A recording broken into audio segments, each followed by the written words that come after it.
The Essential Education projector range from Hitachi sponsors ICT programs.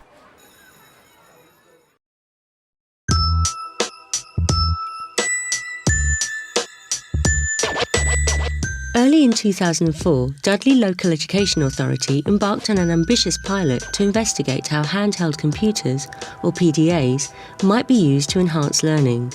The pilot came about as a result of a 5-year review of the authority's Grid for Learning project, during which 200 pupils were asked to feed back on their experiences of using ICT at school. They don't want to take turns. They don't want it timetabled. They actually want to make the decision when to use technology and what for. They expected and were demanding 100% flexibility of access 100% of the time. And we thought the only way that could be provided was by looking at handheld technologies.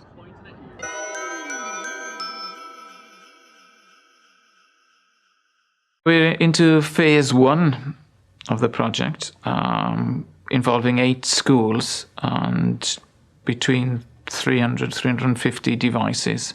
The devices we're using have been funded jointly by the local authority and by Palm, perhaps a 60-40 split. The ambition is to extend the pilot into all schools in Dudley and to involve other PDA manufacturers. In this programme, we focus on 2 of the schools that are taking part in the first phase. Red Hill School, a mixed comprehensive in Stourbridge, and Mount Pleasant Primary School in Quarrybank. The project began when the children were halfway through Year 5.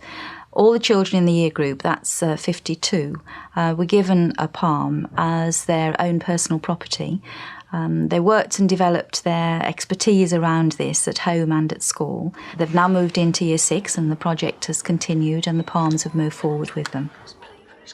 What we have done is we've established a single cohort of youngsters, around 70 in number, who spend the majority of their time together in the core subjects. Right, if you could get your palms out, please. All right, and switched on, yes? And the groups that we've got are all together for English, maths, science and languages. Bonjour la classe. Bonjour, Monsieur Westwood. Ça va? It's difficult to evaluate a project so early in at this stage, with only about 6 months down the road, although we're already very aware of both a number of advantages and some significant problems as well.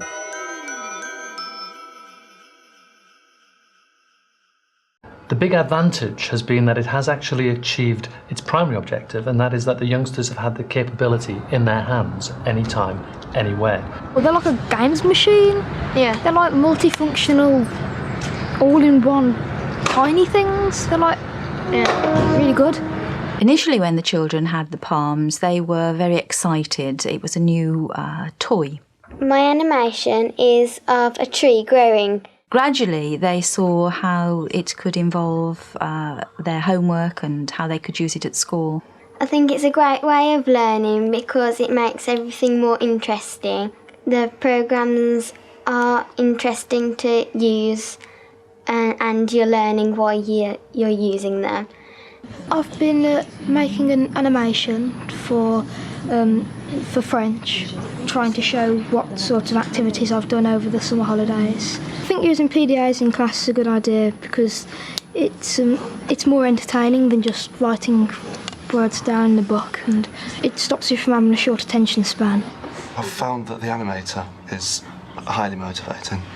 I'll get the pupils to get on with this and a few of them are like, yes. They do provide the children with an opportunity to use a multi-sensory, multitasking device at any time during that learning experience that they have through the school day. That allows each youngster then to decide when it is and when it's not appropriate to engage ICT. Attraction is spelt the same as attractions in English. Thank you. Très bien. Okay. I'm wondering in the long term how this will continue to be motivating. Will they want much more sophisticated software like you could get on a full-size PC or on a laptop machine? We can find software currently that will replicate things that we can currently do elsewhere, but we're looking now for people to develop software that will actually challenge the way in which youngsters learn. without a shadow of a doubt, we need subject-specific software that can support and enhance what the children are doing in the classroom. Once you have input an equation, it will then plot the graph of that equation. The main activity was to investigate the effect of changing variables and constants in equations and seeing what the graphs would look like. Yes, Josh? I've managed to do the graph. You've managed to do it. Would you just like to show me?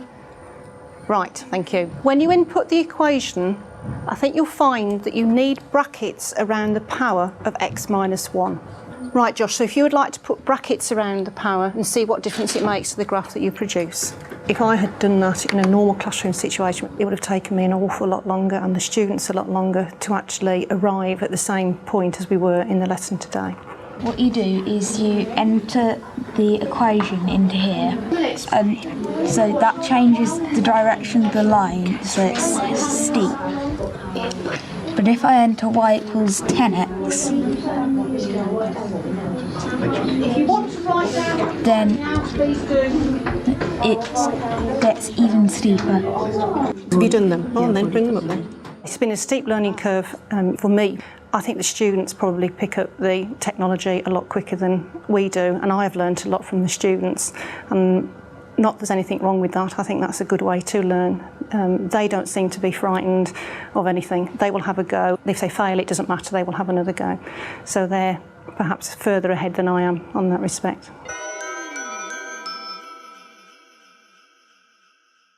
That's 16. We're very interested in the potential of the technology for peer group teaching, where the child and the device actually teaches a group or the whole class. Come and explain what you found in your group, please. Thank you. And the child being a tutor or mentor for their parents, taking the technology home and teaching mum and dad how to use the technology and sharing what they've done back in school. I suppose the potential is that every evening could become a parents' evening.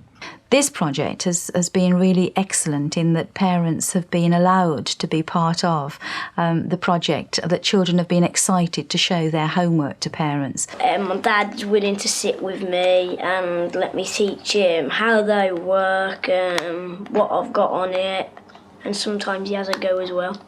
It's quite nice when they come home with something that they can show you that you don't know about. They get a good sense of reward from that, I think, from being able to be better at something than mum and dad are. Well, I'm a complete novice with any sort of computer electronically, and I've just found it amazing that the things that she comes home and said, look at this, Mum. You don't tend to get the same degree, same level of sharing with your child with a piece of pen and paper work as you do when they bring it home with this particular piece of equipment. They want to share with you instead of just saying, how was your day? Oh, fine. It's, look what I've done today, Mum. Look what we've been doing in class. Look at what I need to do next for my home learning.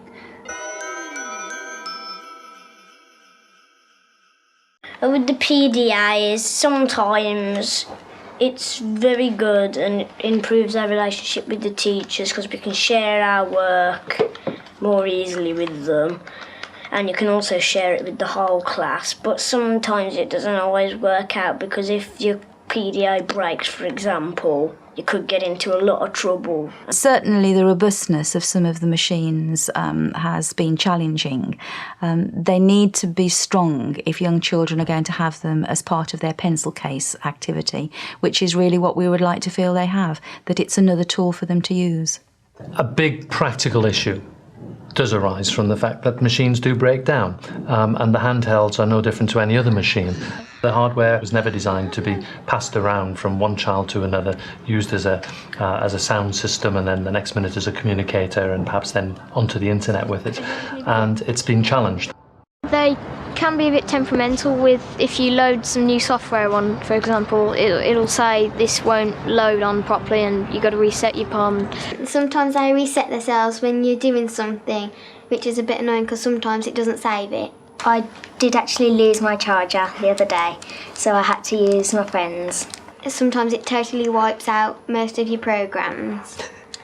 If anything goes wrong with them, they've got a reset button at the back. So which will if it freezes, for example, all you need to do is get your stylus out and tap that button, it'll just start from the beginning as if you were rebooting a computer.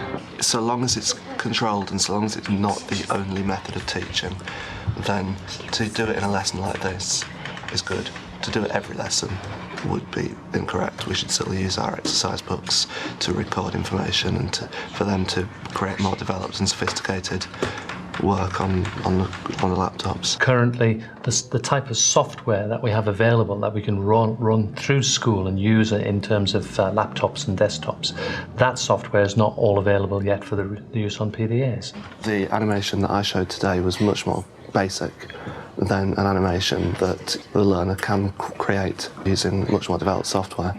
So until these can have software that is as developed, that is as sophisticated, then it would be wrong to just use these. We've still got a lot of work to do in terms of customizing and develop the actual solution.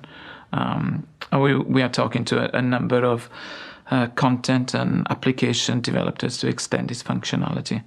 I think over a period of time, as the PDAs develop their capability and the software that goes with them becomes comparable to that on the laptop, then the pendulum of advantage will indeed swing to the PDA, because then you have a truly portable device, handheld, in your pocket, available to you anytime, any place.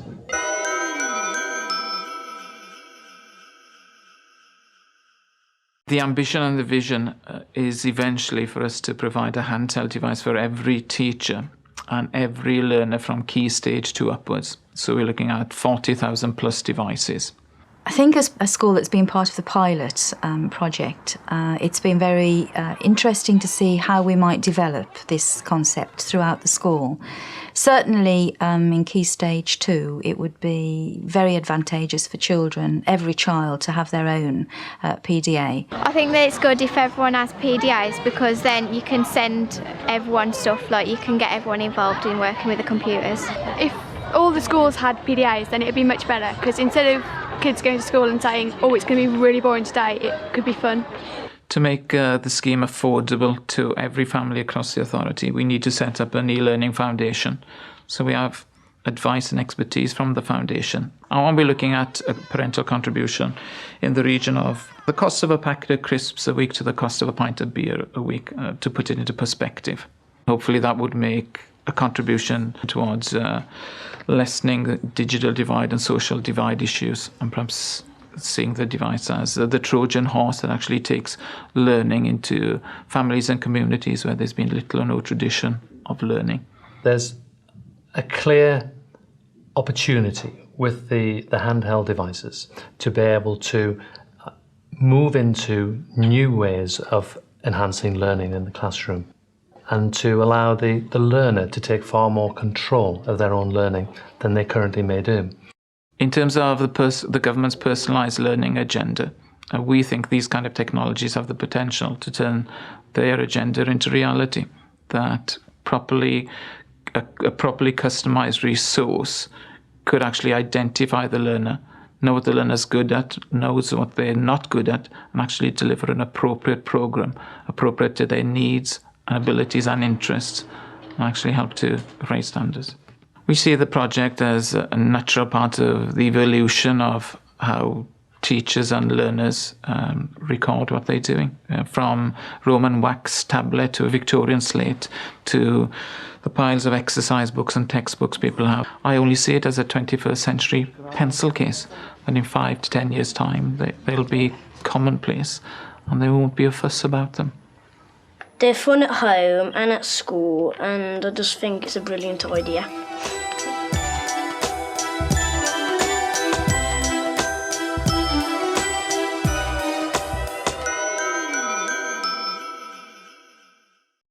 Essential education projectors from Hitachi sponsor ICT programs.